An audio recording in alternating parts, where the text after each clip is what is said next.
What's up guys, welcome back to the channel. Nemo Propaganda here, bringing you guys another review. This time we're going to talk about the Denafrips Pontus II DAC. So a few months ago I reviewed its little brother, the Ares2, and I was super impressed with it. Not only did I review it, I own it. I bought it for myself. It's a part of my permanent system. And I was beyond satisfied. I didn't feel the need to upgrade or have anything more out of a DAC. But something happened. Shortly after publishing the video, the global distributor Vinshine Audio reached out to me and said, hey, do you want to check out the Pontus II? And whew, curiosity, I said, absolutely, I want to check out the Pontus II. Are you kidding me? So they sent it over and I've been listening to it for a couple of months now and we're going to talk about it. So what we're going to do in this review is I'm going to give you my own impressions. I'm going to tell you who it's for. I'm going to tell you how it compares to its little brother, the Ares2. And we're going to do the aggregate style approach where on this laptop in front of me, I've got quotes that I've gotten from other reviewers because I have watched all the reviews I could find on the Pontus II to see what are other people's opinions. I've aggregated them. I'm going to read some quotes that I got from these guys, and I'm going to summarize pretty much almost what every reviewer said because there were a few points every single reviewer talked about at some point. Build quality, for example. Almost every reviewer they were just like, wow, the build quality is insane for the money. But we'll get into that. That was just a little teaser. So, for those of you that are short on time, let's start with the bottom line. Is the Pontus II worth twice the price of the Ares2? Yes, I think it is. It's a fantastic performer. It does everything and more that the Ares2 does. If you like the sound of the Ares2, the Pontus II is definitely an upgrade. It's like going from a Porsche 911 base model to a Porsche 911 GTS. It's just definitely going to be an upgrade. There's just no doubt about that. Now, who is it for? Well, let me say this, and I hope I don't offend anyone here, but hear me out. If your system is around $3,000 or $4,000, meaning your system being like the combination of your speakers and amplifier are between $3,000 and $4,000 or below, I think you're probably going to get your maximum value out of the Ares2. That's not to say the Pontus II won't be an upgrade for you. It'll totally be an upgrade for you. And it'll definitely sound better than an Ares2, even if your system is below the $3,000 mark. But where the Pontus really starts to shine is when the rest of your equipment is capable of being more resolving, more refined, having that more detail, that lower noise floor, and all those things that higher end systems generally do. So I would say above $5,000 for your speakers and amps, if that's what you got, the Pontus II is really going to shine and be your best value. Now, again, that's not to say you can't do it the other way around. My system sits above $10,000 and my personal DAC is the cheaper Ares2. And I've got a few guys in my Discord channel. We have a Discord channel, by the way, and it's free, so I'll leave links in the description. But some of the guys in my Discord channel, their systems aren't above $5,000. Their systems are way below that, but they're asking me like, hey, like the Pontus II, like, will it still sound good in my system? And I ask them, well, let me ask you, why wouldn't you just buy the Ares2? And they say, well, I'm planning to upgrade stuff, and I want to get a DAC that I know is going to stay with me for a long time, so I don't mind spending a little bit more for the Pontus II. Will it sound better than the Ares2, even though my system is really cheap? The answer is yes, absolutely. Absolutely, it will sound better. It's the next model up, guys. You know what I mean? It's like if you're buying subwoofers and you're like, you know, is a SB1000 Pro going to be better or an SB3000? Well, the higher model. That's why it's the higher model, right? Anyhow, so that's the kind of value proposition aspect of it. What does it sound like? How does it compare to its little brother? So compared to its little brother, let's start at the top end. The Denafrips Ares2 gave me a little bit more detail, a little bit more refinement, was more resolving, but did it in a very natural way. The Pontus II does all that and more. And when I say more, I want to be really careful here. So some people initially, if you listen to the Pontus II, you might think, oh, it's a little bit brighter than the Ares2.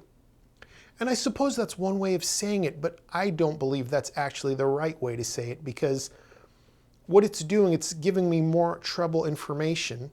It sounds like there's a little bit more energy up there. It's more resolving, it's more detailed, it's digging deeper into the music, but all with more of a sense of effortlessness. What that tells me is it's not that the Pontus II is actually perhaps a touch brighter than the Ares2. I think the Pontus II simply has a lower noise floor and that detail is just more effortlessly coming out At least that's exactly what it sounds like to me. So the top end, never rough, never gritty, never offensive. It's smooth, it's rich, it's engaging, big wide sound stage, pinpoint imaging. Speaking of imaging, let's jump down to the mid-range. So the mid-range of the Ares2 helped my system a lot. My system leaned on the cool side just a little bit in the mid-range. It didn't have that texture and warmth that a lot of people love so much. And the Ares2 really brought that in. It helped vocalists really stand out on their own with a sense of air and space around them. It really helped that vocalist project into the room and have a sense of realism to the tone of their voice. The Pontus II does all of that just better. The sound has even more of a sense of realism. The scale is even larger. The mid-range is more textured, and the presentation overall is more effortless. The soundstage is larger, and the imaging is more precise. If you haven't caught on yet, basically everything the Ares2 does fantastically, the Pontus II just steps up to another level. Let's talk about the bass. The Ares2 bass is a little bit on the thicker side. It's got a good amount of texture, it's got a good amount of control. I think it's got bass that a lot of people are gonna love. The Pontus II refines that bass a little more. It gives you a little bit better note-to-note distinction, a little bit better transient response, a little bit nicer articulation. It's a little cleaner, it's a little tighter, it's a little just more refined overall. So, I hope that's a clear enough example of how the Pontus II compares to the Ares2 and why I think it is definitely worth the $1,800 versus the $850 of the Ares2. Its sound overall, you know, this is a little bit difficult to describe because what the Denafrips DACs do for me, it's not about how they sound, it's about how they make me feel. Usually when I'm listening to a piece of gear, it's pretty easy for me to analyze the sound signature, to listen critically, to have a technical observation, if you will. But when I have the Denafrips DACs plugged in, whether it's the Ares2 or the Pontus II, I just kick back and enjoy the music. I'm emotionally plugged in, engaged, and happy. I've got a smile on my face, I'm relaxed, and I'm just enjoying the tunes. And I forget to listen critically. And I think that's something a lot of people are gonna love, because I think some of you guys might have the same problem I have. Sometimes we get too analytical. We're not listening to the song, we're listening to our gear instead of listening to the music. And what the Denafrips DACs does, and both of them do this, the Ares2 and the Pontus II, is they kind of stop that from happening. They stop me from obsessing over the technical aspects of my gear, my speakers, my preamp. You know, is the bass, you know, does it have good transient response? Are the highs smooth? Are they extended? Are they imaging the way they should? Is the vocalist projecting into the room? I just stop asking these questions and I just enjoy the presentation. The best way I can describe it is organic, natural sounding with a great sense of realism, effortlessness to the presentation. Good, very good, and I mean very good mid-range. So that's what I think about it. What do other people think about it? Let's find out. So the first reviewer we're going to talk about is Steve Huff Photo and Hi-Fi. He's another YouTuber. I just recently found his content and I gotta say, I enjoy it a lot. The guy plays with a lot of expensive gear and he does a great job reviewing this gear. I liked his video quite a bit because for me, the Pontus II was an upgrade. It cost more than the DAC I had before. For Steve Huff Photo and Hi-Fi, the Pontus II was a lot cheaper than the DAC he was using previously. If you watch his video, he talks about how when the Pontus II showed up, he had been listening to the Lampezator Amber 3, which is a $4,500 DAC. So he went down in price by a lot, and he was still crazy impressed. And let's just hear his quotes I got. So the first thing I got from Steve is, it bests the build of the PS Audio Direct Stream. If you guys don't know about the PS Audio Direct Stream, it's a $6,000 DAC. I agree with this. The build quality of the Pontus II, and that is actually one area that it is a huge step up compared to Ares2.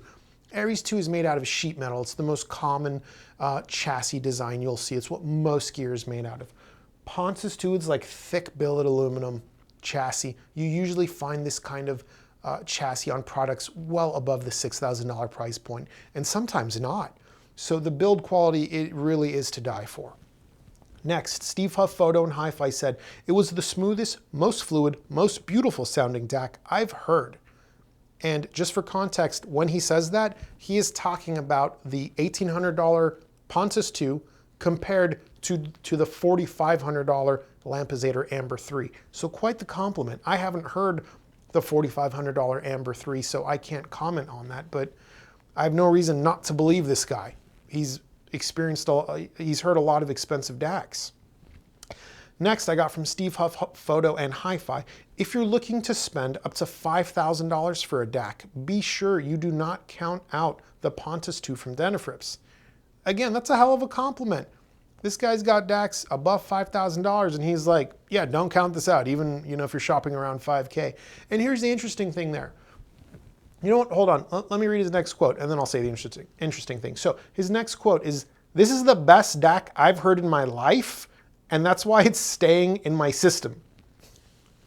Wow, he really likes it. And I'm not surprised, I really like it. I want it to stay in my system. Whether it will or not, I'm not sure. And the reason I say that is I don't have any more space in my rack. That's why it's sitting on top. I'm not just displaying it up here, I've got nowhere else to put it. Anyhow, I digress. So here's the thing. Steve Huff Photo and Hi-Fi is saying this competes with gear up to $5,000 without question. That's a shocker to me because I have it here. I've heard what it can do. And while I haven't had a lot of DACs here, I've heard a lot of high-end gear. Generally, I don't believe a cheaper product can compete with something 2 and 3 times its price. That's generally not how the world works. But every now and then, we do see a product like that happen. It's generally in an industry where there's a large margin on products. Hi-Fi is like that. So I suppose it's not too shocking to see that someone came along and said, you know what, I could do it better and I can do it for cheaper because I'm not interested in having this massive, ginormous margin. Hopefully, my product is so good that we just make up for that lost profit in just unit sales. We just sell as many units as possible. It's a big gamble for a company to take, and I hope it's paid off for Denafrips because the level of performance the Pontus II offers and the way it's built, I can't imagine their margin is very high at all. They have to sell tons of units for this to be a profitable venture, right? Anyhow, I digress. Enough about business. Steve Huff also has a website. I got a few quotes from his written article on his website. After that, we'll jump over to another reviewer. Steve Huff said, when going to the Denafrips DAC, it was like a light was, hold on guys, sorry. Let me try that again. Let's move this closer so I can see it. When going to the Denafrips DAC, it was like a light was switched on and there was an immense amount of information being thrown out at me. Clarity was up, air and decay was up, dynamics were way, way up, imaging was more locked in and noise was down.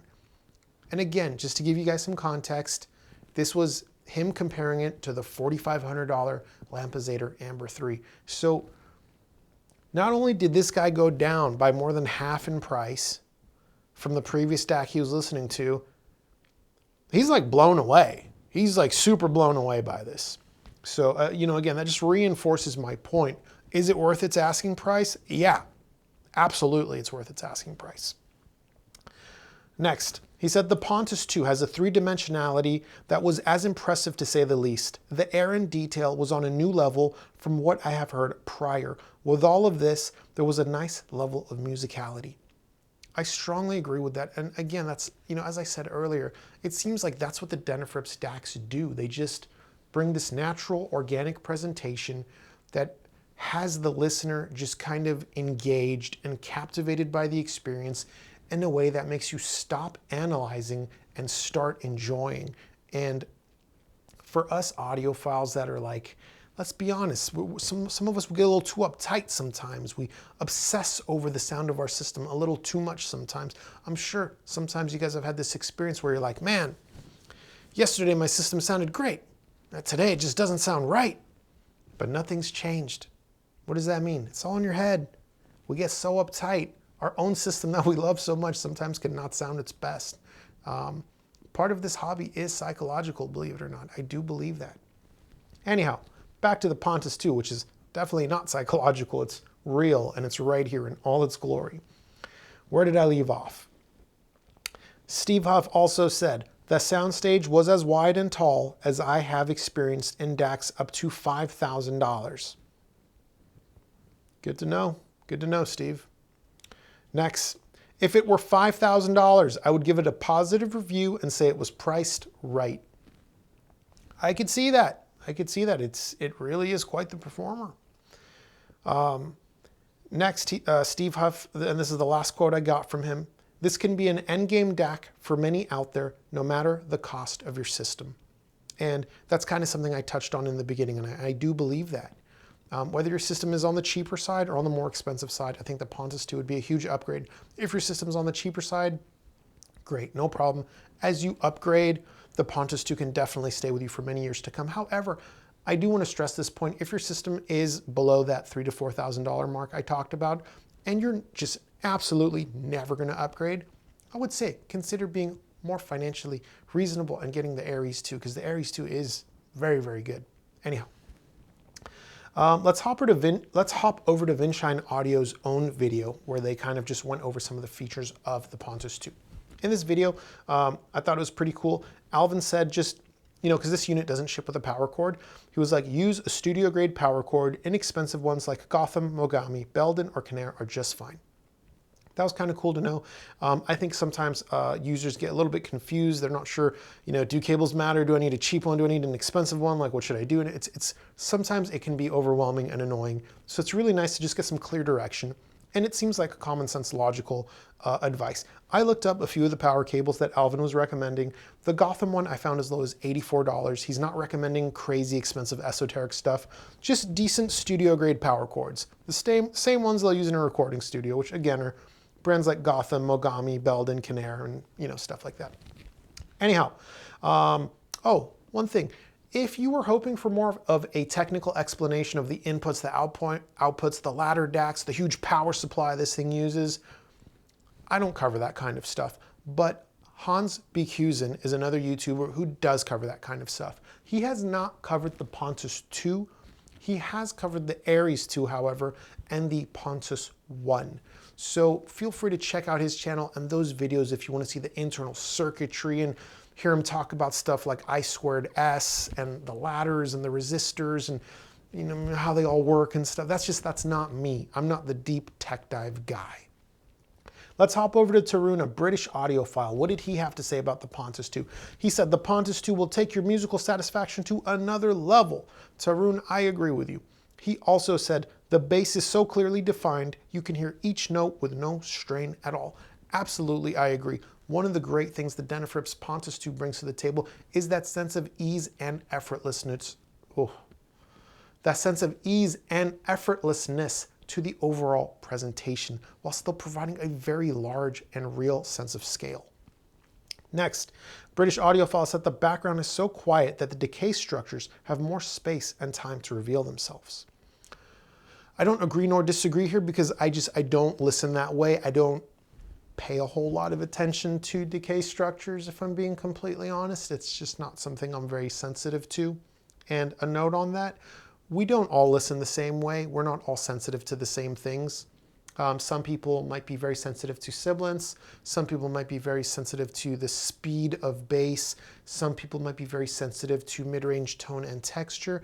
And some people might be more sensitive to decay. And I am not too embarrassed to say I am not very sensitive to decay. I never listen for it. I never notice it. It's just not part of my critical evaluations. But I trust Tarun, and he said the decay structure is good. I believe him. Next. The Pontus II is capable of giving you greater insight into the musical experience. I agree. I strongly do. I think this is part of the thing of the whole being more engaged, having that lower noise floor, that more effortless sense of detail that comes out to you and just has you be enveloped in the experience where you're listening to the artistic music and not the drivers in a box, not the electronics in a box. You know what I'm saying? This next quote was pretty good. He said, it's comfortably the finest sounding DAC that I've reviewed so far. Again, hell of a compliment. And the last quote I got from him is a great place to wrap up these quotes. He said, I know when something special comes along, And that's the case here. So and by the way, there were other reviews that I watched and other written reviews that I read, but I didn't pull quotes from all of them. I don't pull quotes from all the reviews. Some people speak in a manner that is difficult to quote, and other people just speak in a way that is, especially some of the written reviews, they got just so much jargon. I just don't care to quote them. So besides these two, there was a ton more I consumed. So what were the commonalities? What did all the reviewers have in common, including myself? It seemed everyone believed that the Pontus II had excellent detail. It seemed that all the reviewers said that they expressed in one way or another, I should say, a general sense of shock at the level of performance they were getting given the unit's price. And all in one way or another expressed that it does compete with gear costing quite a bit more. Another way to say this would be value. Everyone said it had fantastic value in one way or another. Almost everyone at some point did say that to extract the most out of the Pontus II, your system does have to be up to the task. And for me, I believe that means, again, your amps and your speakers combined are above $5,000. And again, just to be clear, that doesn't mean an under $5,000 system won't benefit from the Pontus II. It absolutely will. And then the last thing everyone just really was blown away by was the just built like a tank quality of this piece. It's 18 pounds and the chassis is the machining is really nice. It's got chassis mounted RCAs around back. The connections are just really, really just quality. So that brings us to the conclusion of this video. It's fantastic. My only problem now is twofold. Am I going to keep it or am I going to send it back? I want to keep it, but it doesn't fit in my rack. Does it look okay just sitting up here? Will this be okay with my OCD? That is the million-dollar question. Or is the Ares2 going to be good enough for me? I don't know. My hope is that maybe Vinshine Audio will give me another week or two after this video is published to decide. God, it is good looking. Anyhow, I digress. Sorry, guys. The video is basically over. Thank you for staying till the end. If you have any questions, again, like I said, we do have a Discord. You can ask them in the comments below. I will answer them. But if you want to have a back and forth discussion, like your question is going to require me to ask you questions and we're going to keep going back and forth, that's for Discord. I don't like doing that in the comments section. It's kind of annoying for me. Anyhow, I digress. With that said, I'm going to shut up. The DAC is fantastic. I love it. Until next time, later.